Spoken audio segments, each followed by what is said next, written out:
The night Ayla asked me to pay for her and her ex-boyfriend's anniversary dinner, I realized I'd been sleeping next to a cobra for 3 years.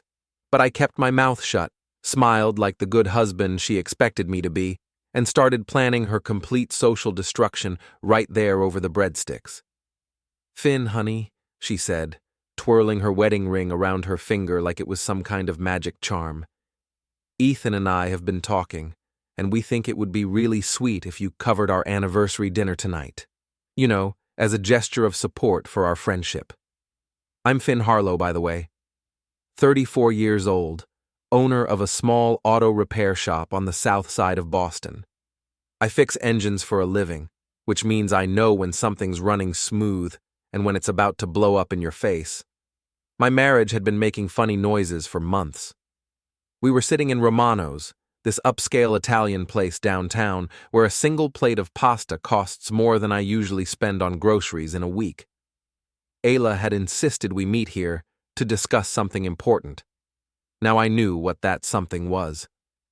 Ethan Blackwell sat across from me, grinning like he'd just won the lottery.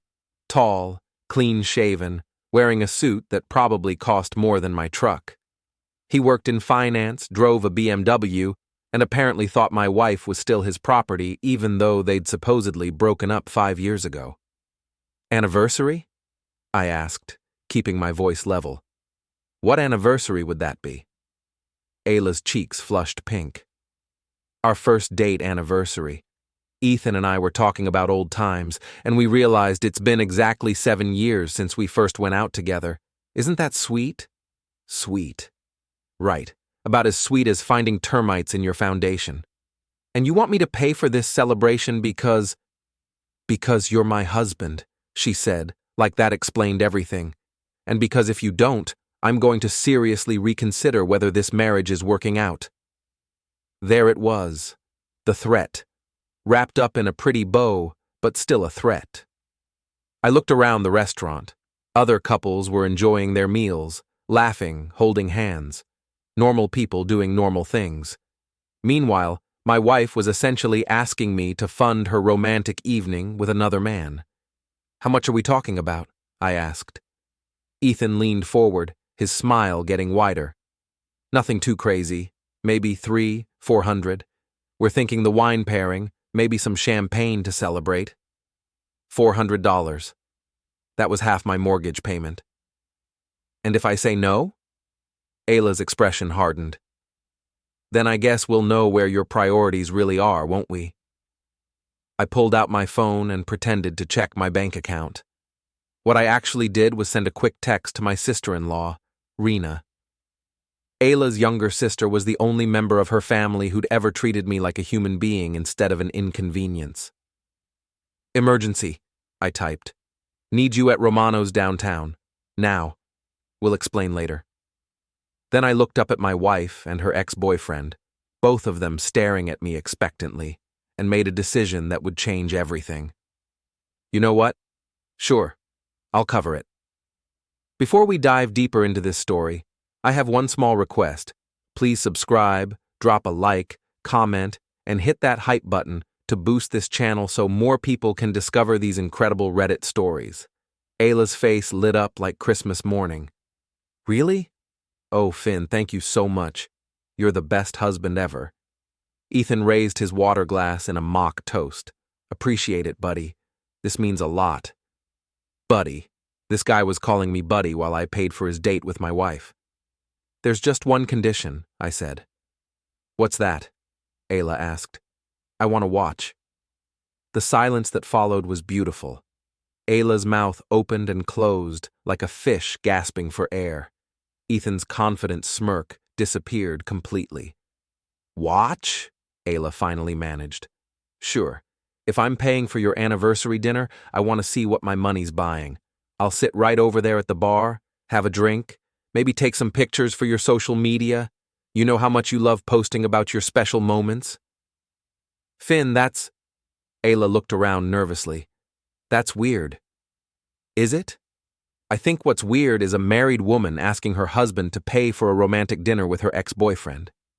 But hey, maybe I'm old-fashioned." My phone buzzed. Rena responding to my text. On my way. What's going on? Actually, I continued, why don't we make this a real celebration? I'll invite Rena. She loves this place. Maybe some of your friends from work, too. The more the merrier, right? Ethan shifted uncomfortably in his seat. Maybe we should just keep it small. Nonsense. I stood up, pulling out my wallet. If we're celebrating your anniversary, we should do it right. Let me talk to the hostess about getting us a bigger table. I walked over to the hostess station, leaving Ayla and Ethan whispering furiously behind me. The hostess, a young woman with tired eyes and a practiced smile, looked up as I approached. Hi there, I said. I need to make some changes to our reservation. Of course, sir. What can I help you with? Well, my wife and her ex-boyfriend are celebrating their anniversary, and they want me to pay for it. So I'm thinking we should make this really special. Can you set up a table for about 8 people? Maybe somewhere visible near the windows? The hostess blinked. I'm sorry, did you say your wife and her ex-boyfriend? That's right. It's their 7-year anniversary of their first date. Isn't that romantic? She threatened to leave me if I didn't pay for it, so here we are. The woman stared at me for a long moment, then glanced over at our table where Ayla and Ethan were still having their heated discussion. Sir, are you okay? Never better. So, about that table? My phone rang. Rena. Finn, I'm in the parking lot. What's this emergency? Come inside. You're about to witness something spectacular. I hung up and turned back to the hostess. That's my sister-in-law. She'll want to hear all about this anniversary celebration too. The hostess looked like she was trying to solve a complex math problem. Let me talk to my manager. Great idea. Tell him we might need a photographer too. This is definitely going to be a night to remember. I walked back to the table where Ayla and Ethan were waiting. Both of them looked like they'd rather be anywhere else. Good news, I announced. They're setting up a bigger table. Rena's here, and I'm thinking we should invite your boss too, Ayla. Ms. Carmichael loves a good party, doesn't she? Finn, stop. Ayla's voice was sharp now, all pretense of sweetness gone. This isn't what we agreed to. Sure it is. You wanted me to pay for your anniversary dinner. I'm paying. I'm just making sure everyone knows what a generous husband I am. Rena appeared at our table, looking confused and slightly out of breath. She was 28, worked as a graphic designer, and had always been the rebel of the family. Right now, she looked like she'd rather be anywhere else. Hey everyone, she said cautiously. Finn said there was an emergency? Not an emergency, I said cheerfully. A celebration. Ayla and Ethan are celebrating their 7-year anniversary, and I'm picking up the tab.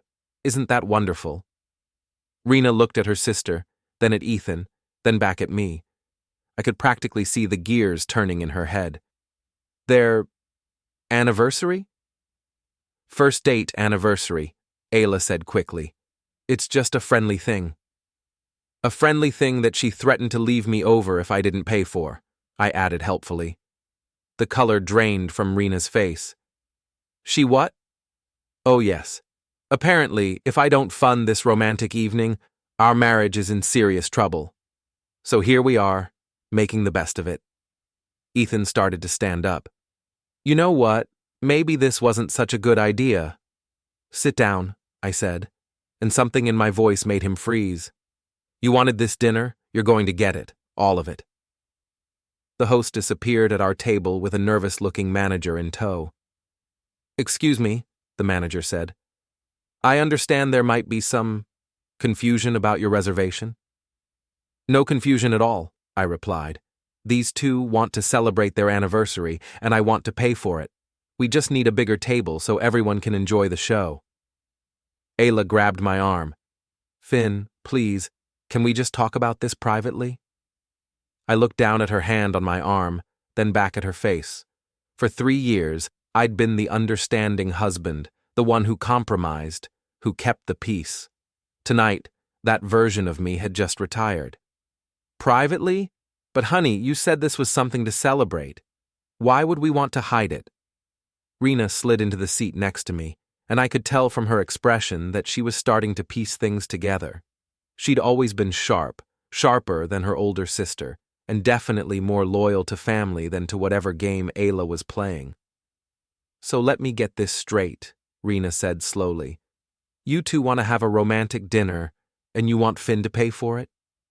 It's not romantic, Ayla protested. We're just friends catching up.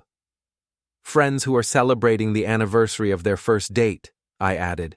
Friends who need champagne and wine pairings to properly commemorate their special bond. Ethan was looking increasingly uncomfortable.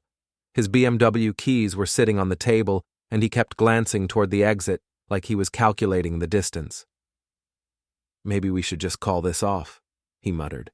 Call it off? I pulled out my phone and started scrolling through my contacts. But we haven't even gotten started yet. Let me call your wife, Ethan. I bet she'd love to join us. That got his attention. My wife doesn't need to know about this. Doesn't need to know about what? I thought this was just a friendly dinner between old friends. The manager cleared his throat. Perhaps we could move this conversation somewhere more private? Why would we want privacy? I asked. This is a celebration. My phone buzzed with a text message. I glanced at it and felt my first genuine smile of the evening. It was from Derek, my best friend, and the guy who ran the boxing gym where I worked out my frustrations. Bro, you left your wallet at the gym. Want me to drop it off? Perfect timing. I typed back quickly, Romano's downtown. Come have dinner. Bringing wallet would be great. Derek was 6'4", built like a truck, and had never liked Ayla. He'd been telling me for months that something was wrong with my marriage. Tonight, he was going to get to see exactly how right he'd been. I've invited another friend, I announced. Derek's coming with my wallet. You remember Derek, don't you, Ayla? From the gym. Ayla's face went pale. She definitely remembered Derek. He'd made his opinion of her very clear at our wedding reception. Finn, this is getting out of hand, she said. Is it? Because from where I'm sitting, it feels like it's just getting started. Rena leaned closer to me. What's really going on here? I turned to face her, making sure Ayla and Ethan could hear every word. Your sister came to me tonight and told me that she and Ethan wanted to celebrate their anniversary. When I asked what anniversary, she explained it was the 7-year anniversary of their first date. Then she told me that if I didn't pay for this celebration, she was going to reconsider our marriage. Rena's mouth fell open. She said what? You heard right. So I figured, if I'm paying for this party, I might as well make sure it's a party worth remembering. Ayla, Rena said, turning to her sister, tell me he's making this up. Ayla looked like a deer caught in headlights. It's not. It's more complicated than that. How is it complicated? Rena's voice was getting louder, and other diners were starting to notice our table. You're married to Finn, and you're asking him to pay for a date with your ex-boyfriend? It's not a date. Then what is it? I asked. Because you specifically used the word anniversary. You specifically mentioned champagne and wine pairings. You specifically threatened our marriage if I didn't agree to pay for it. So please explain to everyone what this actually is. Ethan tried to take control of the situation. Look, this is clearly a misunderstanding. Maybe we should all just calm down and… Calm down? Rena turned on him. Who are you to tell us to calm down? You're not even supposed to be here. What's that supposed to mean? It means, Rena said, her voice dripping with contempt, that you're a married man having anniversary dinners with someone else's wife. What would your wife think about that? Derek appeared at our table like a mountain, materializing out of thin air. He was wearing his usual jeans and t-shirt, looking completely out of place in the upscale restaurant, and he was carrying my wallet in one massive hand. Hey, Finn, he said, then looked around the table. Ayla, Rena. His eyes settled on Ethan. And you are? This is Ethan, I said. Ayla's ex-boyfriend. They're celebrating their anniversary tonight, and I'm paying for it. Derek blinked slowly, the way he did when he was processing something that didn't make sense. Their anniversary? 7 years since their first date, I explained. Ayla threatened to leave me if I didn't cover the bill. Derek looked at Ayla, then at Ethan, then back at me. You're kidding. Not even a little bit. Huh. Derek pulled out a chair and sat down without being invited. Well, this should be interesting. The manager reappeared, looking even more nervous than before. Excuse me, but we're getting some complaints from other guests about the noise level. Noise level? I looked around. We're just having a family dinner, although I guess Ethan isn't technically family. Yet. Maybe that's what tonight is really about. Ayla stood up abruptly. I'm going to the bathroom. Great idea, I said. Take your time. Think about what you really want to say when you come back. As soon as she was gone, Ethan tried to make his escape. I think I should probably leave. Sit down, Derek said quietly. It wasn't a request. Ethan sat. So, Derek continued, let me make sure I understand this. You asked another man's wife out to dinner, called it an anniversary celebration, and expected him to pay for it? It's not like that. Then what is it like? Rena pulled out her phone. I'm calling Mom. No, Ethan said quickly. Don't involve your parents in this. Why not? If this is just a friendly dinner between old friends, why wouldn't we want the whole family here? I was starting to enjoy myself. For the first time in months, maybe years, I felt like I was in control of my own life. Actually, I said, that's a great idea. Let's call everyone. Your parents, Ethan's wife, maybe some people from Ayla's office. Make it a real celebration. When Ayla came back from the bathroom, she looked like she'd been crying. Her makeup was smudged, and her hands were shaking. Finn, she said, can we please just go home and talk about this? Talk about what? You made your position very clear. You want this dinner, you want me to pay for it, and you want to threaten our marriage if I don't comply. So here we are. I didn't mean it like that. How did you mean it? She looked around the table at Derek's disapproving face, at Rena's shocked expression, at Ethan's obvious desire to be anywhere else. Ethan and I have been talking and what? And maybe we made a mistake breaking up. There it was. Finally, the truth. The restaurant seemed to go quiet around us. Even the background music seemed to fade away. A mistake, I repeated. Yes. And I thought if you were okay with us having dinner together, it would show that you understood. Understood what? That maybe our marriage isn't working out the way we hoped. Derek made a sound that might have been a growl. Rena looked like she wanted to crawl under the table. Ethan was staring at his hands. So, let me get this straight, I said. You want to leave me for your ex-boyfriend, but you want me to pay for the privilege of watching it happen. That's not how I would put it. How would you put it? Ayla looked around desperately, like she was hoping someone would rescue her from the hole she'd dug. I would say that we both deserve to be happy. And you think you'll be happy with him? She looked at Ethan, who was still studying his hands like they contained the secrets of the universe. Yes, I think I would. I nodded slowly, then pulled out my wallet and placed it on the table. Okay then, let's make this official. I opened my wallet and pulled out my credit card, placing it on the table where everyone could see it. The black plastic caught the restaurant's dim lighting, and for a moment, it felt like the most important object in the room. Here's what's going to happen, I said, my voice calm and steady. I'm going to pay for this dinner, just like you asked. But we're going to do this right. Ayla looked suspicious. What do you mean? I mean, we're going to celebrate properly. Champagne, wine pairings, the works, and we're going to invite everyone who should be here for such a momentous occasion. I picked up my phone and started scrolling through my contacts. Let's see. Ethan, what's your wife's number? She definitely needs to be here for this. Absolutely not, Ethan said quickly. Why not? If you're making a big life change, shouldn't your wife know about it? Derek leaned back in his chair, arms crossed, watching the whole thing unfold with obvious satisfaction. "This is better than cable," he muttered.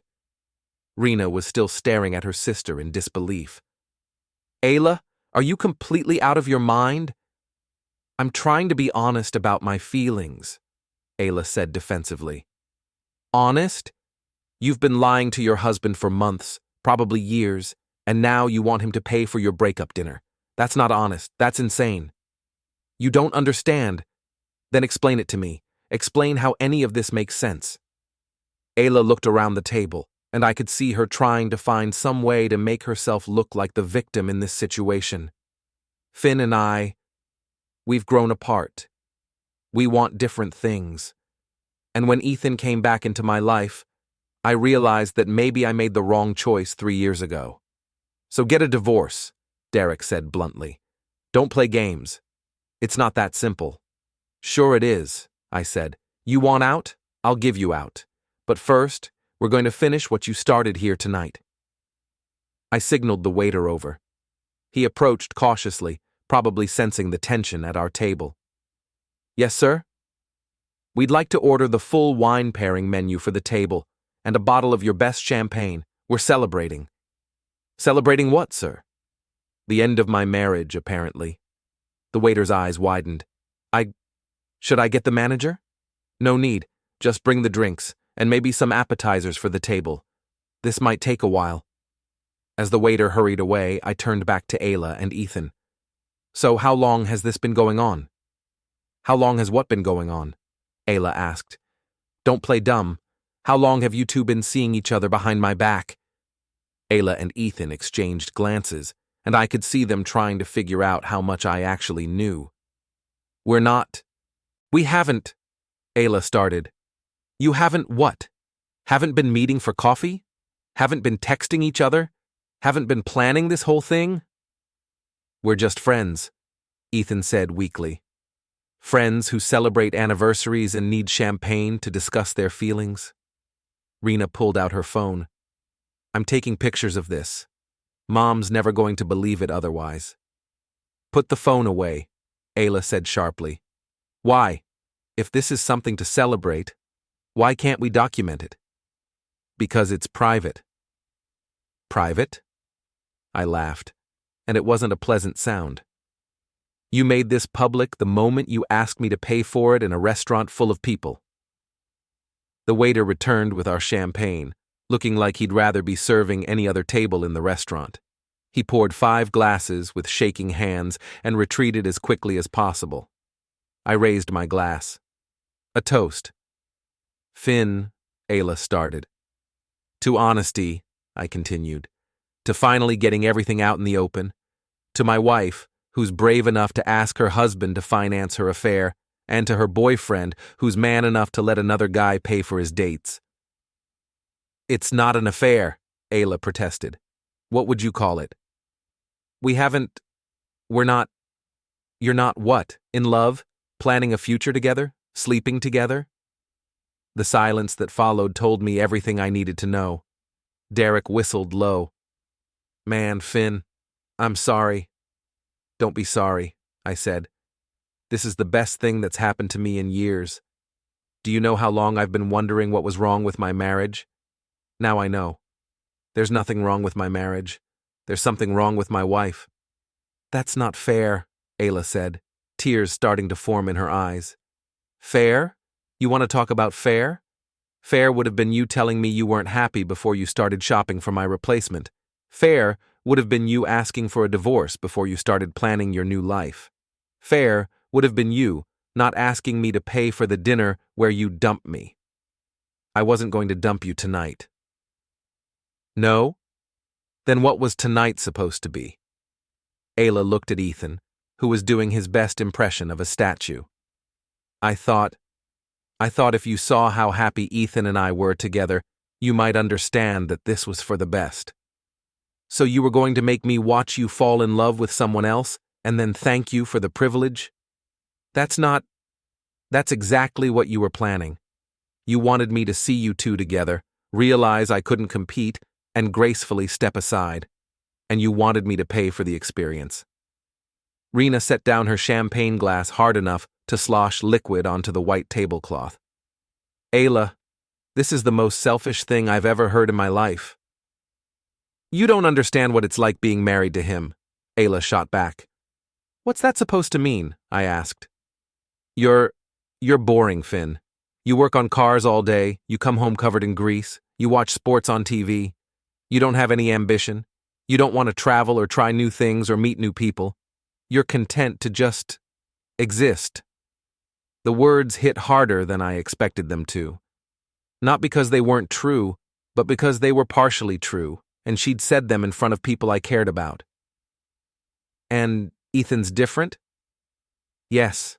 Ethan has goals. He has plans. He wants to see the world and do things and make something of himself. Ethan's also married to someone else, Derek pointed out. Not for long, Ethan said quietly. It was the first time he'd spoken in several minutes, and his words dropped into the conversation like a bomb. Excuse me? Rena said. My wife and we've been having problems too. We're probably getting divorced. Probably? I asked. We are getting divorced, he said, more firmly this time. We just haven't told anyone yet. How convenient, Derek said. 2 unhappy marriages, 2 people looking for an upgrade. It's like a romantic comedy, except nobody's laughing. The waiter appeared again, this time with a selection of appetizers. He set them down quickly and disappeared without making eye contact with anyone. So let me make sure I understand the timeline here, I said. You two reconnected, realized you were both unhappy in your marriages, decided you wanted to be together, and then thought the best way to handle this was to have me pay for your reunion dinner. It wasn't supposed to go like this, Ayla said. How was it supposed to go? I thought you'd be understanding. I thought you'd want me to be happy. I do want you to be happy. I just didn't realize that your happiness required my humiliation. It's not about humiliating you. Then what is it about? Ayla looked around the table, at her sister's disgusted face, at Derek's obvious contempt, at Ethan's uncomfortable silence. It's about being honest, about what we both want. Fine, I said. Let's be honest. You want Ethan. Ethan wants you. You both want out of your current marriages. Is that accurate? Yes. And you thought the best way to accomplish this was to ask me to finance your first official date as a reunited couple. We thought, if you could see that we were serious about each other, I'd what? Give you my blessing? Throw you a party? Help you pick out wedding invitations? We thought you'd realize that fighting it would just make everyone miserable. I nodded slowly, then pulled out my phone. What are you doing? Ayla asked nervously. Calling my lawyer. Your lawyer? Why? Because if we're doing this, we're going to do it right. No more games, no more manipulation, no more asking me to pay for my own humiliation. I found my lawyer's number and hit call. Nadia Chen had handled the legal work when I bought my shop, and she'd made it clear that I could call her any time if I needed help. Nadia, it's Finn Harlow. I know it's late, but I need some advice about divorce proceedings. Ayla went white. Finn, hang up the phone. Why? This is what you want, isn't it? Not like this.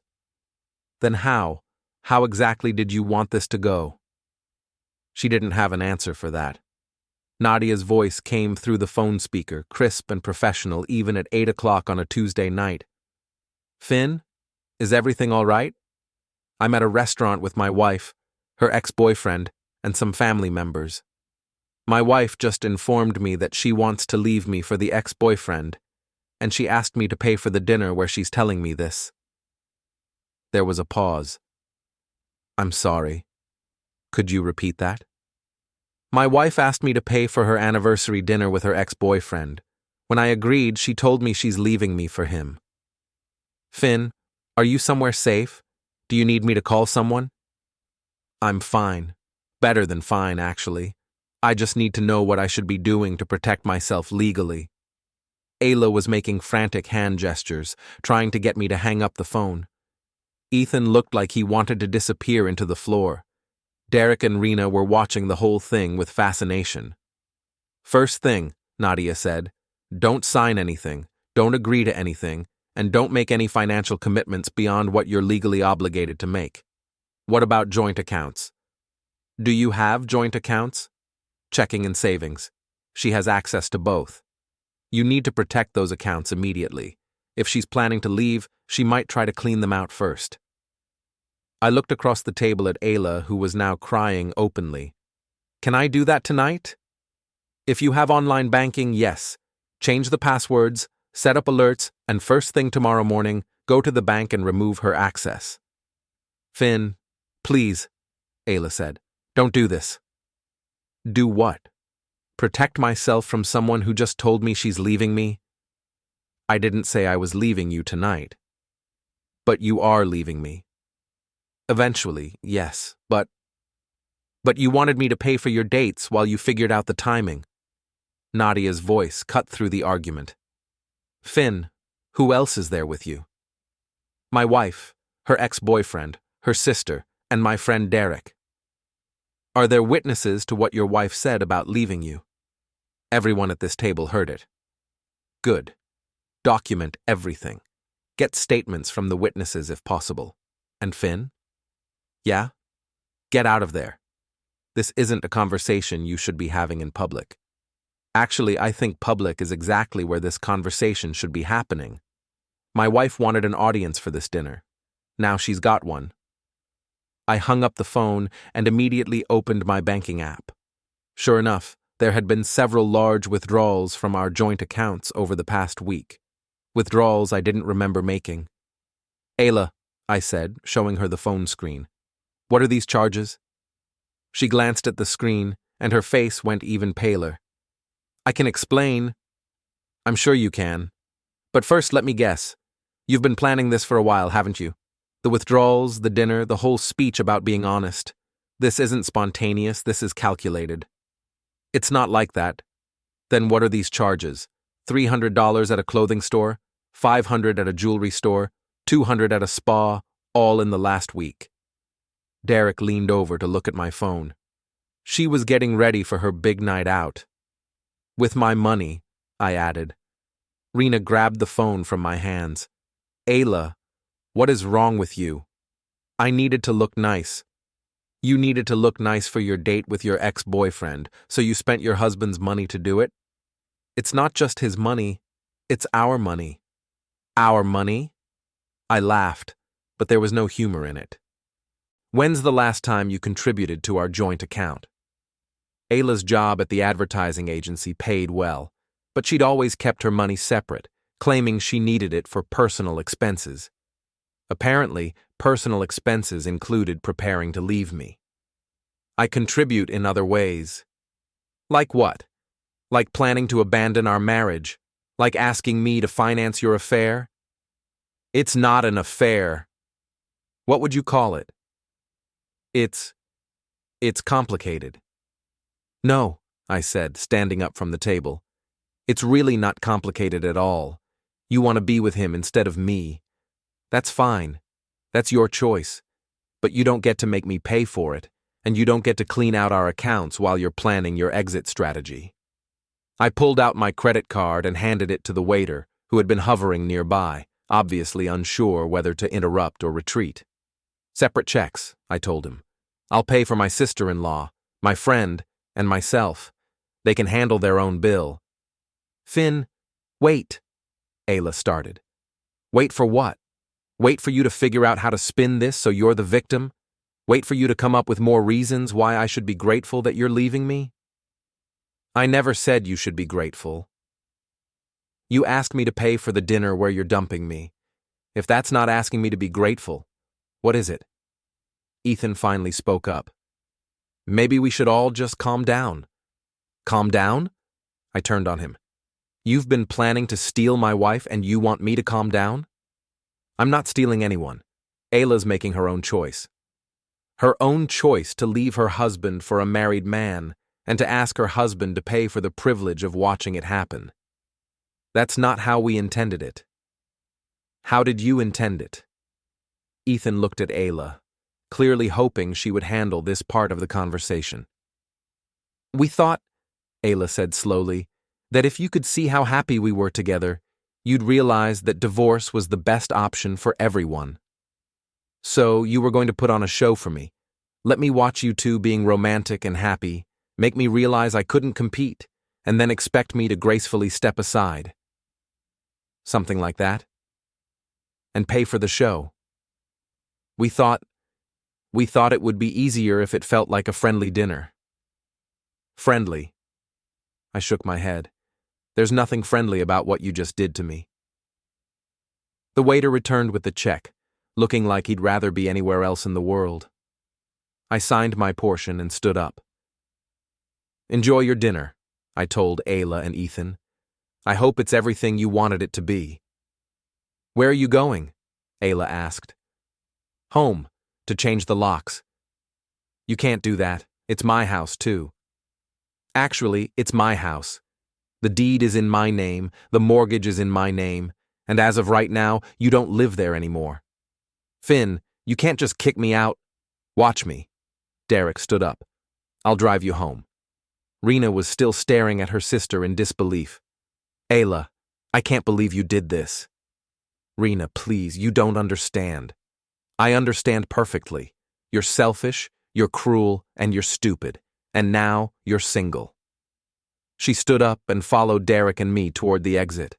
As we reached the door, I turned back to look at Ayla and Ethan, still sitting at their table with their champagne and their appetizers and their uncomfortable silence. One more thing, I called out, loud enough for the entire restaurant to hear. When you post about this on social media, make sure you tag me. I want everyone to know what kind of person I was married to. The last thing I saw before we left was Ayla's face, red with embarrassment and anger, as every other diner in the restaurant turned to stare at their table. Outside in the parking lot, Derek clapped me on the shoulder. Man, I'm proud of you. I've been waiting 3 years for you to stand up to her like that. I should have done it sooner. Maybe. But you did it when it mattered most. Rena was quiet until we reached Derek's truck. Finn, she said. I'm sorry. I'm sorry she's my sister, and I'm sorry she did this to you. It's not your fault.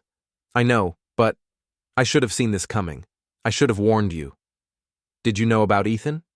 Not specifically, but I knew she was unhappy, and I knew she was up to something. I just didn't think she'd be this cruel about it. Derek started the truck. So what's the plan now? Now I go home, change the locks, protect my assets, and file for divorce. And then? I thought about that for a moment. For the first time in years, I had no idea what came next. But for the first time in years, that felt like a good thing. Then I figure out what my life looks like without her in it. As we drove through the city streets, I realized something. I wasn't angry anymore. I wasn't hurt. I wasn't even particularly surprised. I was relieved. 3 weeks later, I was under the hood of a 1967 Mustang when Rena walked into my shop. I'd been expecting her, but not this early in the day. Knock, knock, she called out. Come on back, I replied, not looking up from the engine. Just give me a second to finish this. The Mustang belonged to an old guy named Pete, who'd been bringing his cars to me for years. It needed a complete engine rebuild, the kind of work that required patience and attention to detail, the kind of work that had been keeping me sane for the past few weeks. Nice car, Rena said, running her hand along the fender. Pete's baby. He's had her for 40 years. 40 years. That's a long time to stick with something. I looked up at her. Some things are worth sticking with, others aren't. Rena was holding a manila envelope, and from her expression I could guess what was in it. The papers came through? I asked.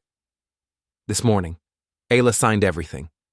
I wiped my hands on a shop rag and took the envelope. Inside were the divorce papers, signed and notarized. 3 years of marriage reduced to a stack of legal documents. How is she? Honestly? Not great. She's staying with Mom and Dad, and they're not exactly thrilled with her right now. And Ethan? His wife took him for everything he had. Turns out she'd been planning her own exit strategy for a while, and when she found out about Ayla, she decided to accelerate the timeline. I couldn't help but smile at that. So he's broke? Completely. Lost the house, the BMW, half his retirement fund, and his job found out about the whole thing somehow, so they let him go too. Somehow? Rena grinned. Okay, maybe I sent an anonymous email to his boss with some details about his character. Maybe. Rena. What? He deserved it, they both did. She wasn't wrong. But I'd moved past wanting revenge. Mostly. So what's Ayla's plan now? She wants to talk to you. About what? She thinks maybe you two can work things out. I stared at her. She thinks what? She says she made a mistake. She says Ethan wasn't what she thought he was, and she realizes now that you were a good husband. A good husband who was boring and had no ambition. She didn't mean that. Yes, she did. And she was right. I was boring. I was content to just exist, like she said. There's nothing wrong with being content. There is if you're married to someone who needs more than contentment. Rena leaned against the workbench. So you won't talk to her? What would be the point? Maybe she's changed. People don't change, Rena. Not really. They just get better at hiding who they are, or they get forced into situations where they can't hide anymore. That's pretty cynical. That's pretty realistic. I looked around my shop. It wasn't much to look at from the outside, but it was mine. I'd built it from nothing, one satisfied customer at a time. It wasn't glamorous, but it was honest work, and it was enough. Besides, I continued, I'm not the same person she married either. What do you mean? I mean that night at the restaurant changed something. I'm not willing to be the understanding husband anymore.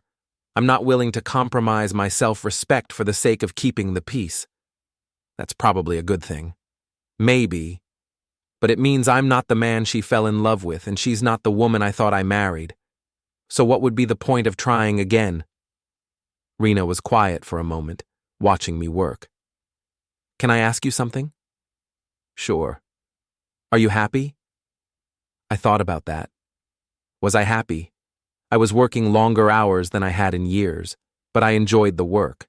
I was living alone for the first time since college, but I was sleeping better than I had in months. I was starting over at 34, but I felt more optimistic about the future than I had in a long time. Yeah, I said. I think I am. Good, because you deserve to be happy. So does Ayla, just not with me. Derek appeared in the doorway of the shop, carrying 2 cups of coffee from the place down the street. Morning, Rena, he said, handing me one of the cups. How's the family drama today? Ayla wants to reconcile, Rena told him. Derek nearly choked on his coffee. She wants to what? Apparently, Ethan turned out to be a disappointment, so now she wants Finn back. And what did you tell her? I told her I'd ask, Rena said, looking at me. But I think I have my answer. She made her choice, I said. She asked me to pay for the dinner where she chose someone else over me. She doesn't get to take that back just because it didn't work out the way she planned. Fair enough, Derek said. So what's next? I looked around the shop again. Pete's Mustang, waiting for me to bring it back to life. 3 other cars in various states of repair, a stack of work orders on my desk. A business that was growing steadily, built on reputation and word of mouth. Next, I finish this engine rebuild. Then I work on the Camaro in Bay 2. Then I go home to my house, eat dinner in front of my TV, and get a good night's sleep. That sounds boring, Rena said with a smile. Yeah, I replied. It does. But it didn't sound boring to me anymore. It sounded like peace. Derek raised his coffee cup. To boring. To boring, I agreed. Rena shook her head, but she was smiling too. You two are weird. Maybe. But we're happy. As they left, I went back to work on Pete's engine. The parts were all laid out in careful order, each one cleaned and inspected. Some could be reused, others needed to be replaced. The key was knowing the difference. I thought about Ayla, probably sitting in her childhood bedroom at her parents' house, wondering how her plan had gone so wrong. I thought about Ethan, probably realizing that the grass wasn't actually greener on the other side of the fence. But mostly, I thought about the future. About the business I was building, the life I was creating, the person I was becoming. For the first time in years, I was looking forward to finding out what came next, and I was going to do it on my own terms, without anyone asking me to pay for the privilege of being disappointed. The Mustang's engine was going to be beautiful when I finished with it. 40 years old, but rebuilt from the ground up, stronger than it had been originally, because now I knew where all the weak points were. Some things were worth rebuilding. Others were better left in the past. I picked up my wrench and got back to work.